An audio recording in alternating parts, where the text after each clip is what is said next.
Chi è stato il primo comico? Beh, sicuramente è una risposta che non saprò mai darti. Ma però quello che sappiamo è chi ha creato e avviato la prima produzione comica al cinema. Molto di quello che vediamo al cinema lo dobbiamo a lui, a Mack Sennett. Questo è un personaggio che devi assolutamente conoscere. Sei pronto? Allora tuffati nel mio mondo.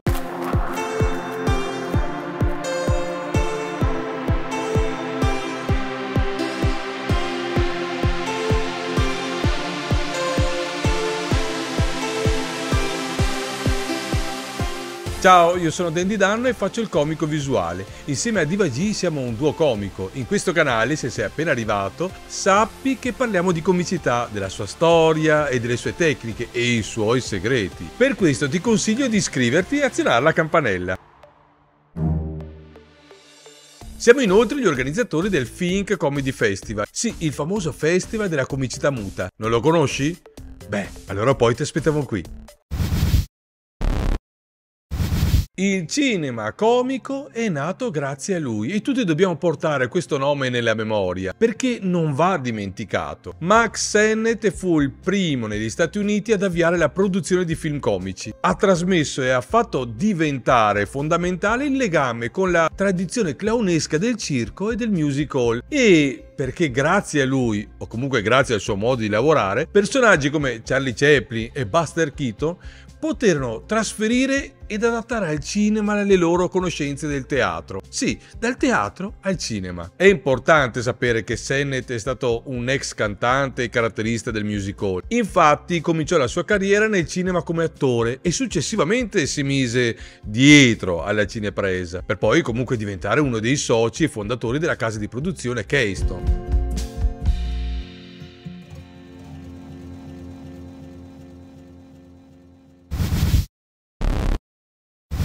Sennett sceglieva i suoi attori prevalentemente tra quelli che vedeva nei music hall di New York, spesso con esperienza precedente nel circo e nello spettacolo comico musicale. Il suo motto era: l'energia che occorre in una comica slapstick è quella del salto triplo. Ed effettivamente nelle comiche c'era una certa energia esplosiva. I suoi film avevano un ritmo molto serrato, tutto era velocissimo, sia nei tempi di produzione sia nello sviluppo dello spunto narrativo, ma anche nella durata finale della comica, i 2 rulli che di rado superava i 10 minuti. Chaplin, appena venuto al cinema dal teatro, si trovò spiazzato. Quando ad una sua proposta si sente rispondere dal regista Lerman: sarà comico in teatro, ma al cinema non abbiamo tempo, dobbiamo spicciarci, il film non è che un pretesto per l'inseguimento finale. In queste parole c'è tutto lo spirito della comicità slapstick. La narrazione non ha alcun valore di per sé, ma è un pretesto per gli attori di arrivare al clou del film, l'inseguimento.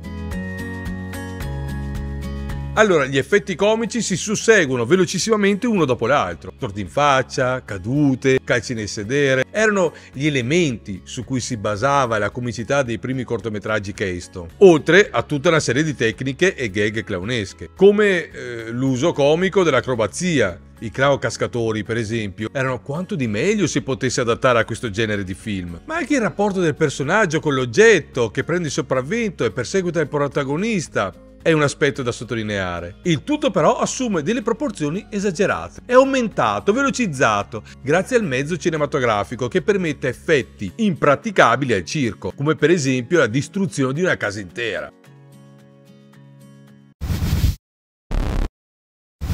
I Keystone Cops sono l'esempio lampante. È la squadra di poliziotti protagonisti di un gran numero di comiche di Sennett. Qui tempo fa ho realizzato un video su di loro.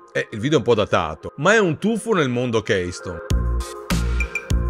Sicuramente si avvicinano più che delle entrate classiche alla maniera di lavorare dei clown nel circo americano. Squadre intere di pagliacci invadevano la pista creando effetti visivi grossolani, in modo da poter richiamare l'attenzione del pubblico nell'immensità del circo a 3 piste stile Barnum and Bailey. L'idea che porta Sennett a mettere in scena i poliziotti è quello della dignità, cioè di superare il livello della dignità. Cosa intendo? Dovunque c'è dignità, l'elemento comico scaturisce dal metterla nei pasticci, imbarazzarla, eluderla, schernirla. Questa è una citazione di Charlie Chaplin. I poliziotti non fanno altro che correre a destra a manca, inciampare o cadere nei tombini, come si può vedere in Making a Living, la primissima comica con Charlie Chaplin. Alla base di ogni film c'era una singola idea, una trovata, una gag da cui scaturiva il resto dell'azione. Il metodo di lavoro era basato moltissimo sull'improvvisazione. Giriamo senza copione, seguiamo il corso naturale degli eventi, così diceva Sennett. C'era comunque un canovaccio, scritto dallo sceneggiatore di turno, ma ognuno era libero di aggiungere trovate, che poi diventavano proprietà della Keystone. Si venne infatti a creare una sorta di repertorio di gag originali ogni volta che ogni attore poteva utilizzare a suo piacimento e senza alcun problema, come fa il clown quando improvvisa. Per cui la grandezza del clown deriva dalla sua capacità di creare nuove situazioni solo in quel momento. Il mezzo cinematografico però ha un'altra arma, il montaggio. Infatti si poteva così porre rimedio alle imperfezioni agendo sulla pellicola in post-produzione. Ciò che stava più a cuore a Sennett non era tanto di affinare la sua maniera di far ridere la gente, ma quanto quella di raggiungere il più pubblico possibile, così convinto com'era che il pubblico delle sue comiche avesse l'intelligenza di un bambino di 12 anni. Fu per questo che prese ad affiancare i suoi poliziotti a belle ragazze in costume da bagno, che avrebbero come minimo fatto parlare di loro. Erano le Bathing Beauties. Sì, fu proprio da qui che nacquero le famose bellezze al bagno. Sennett era un passo avanti nella creazione di quella che sarà la commedia del cinema americano classico, la sophisticated comedy. E non è un caso che Frank Capra fu per un periodo nella scuderia Keystone.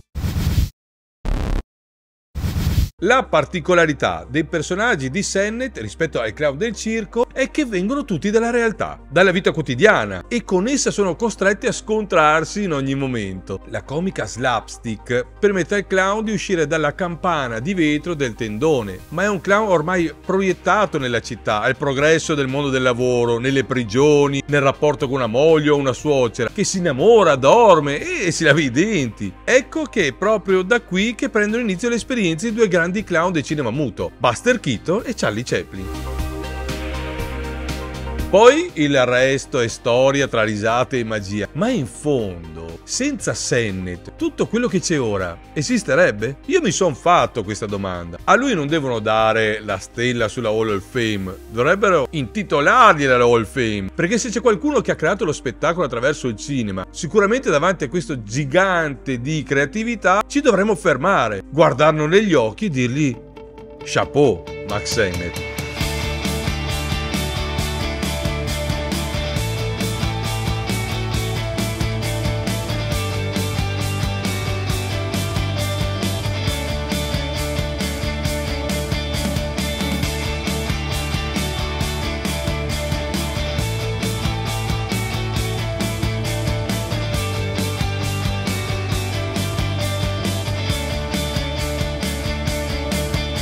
Spero che il video ti sia piaciuto e che mi lascerai un like per farmi sentire il tuo affetto. Ciao, a presto!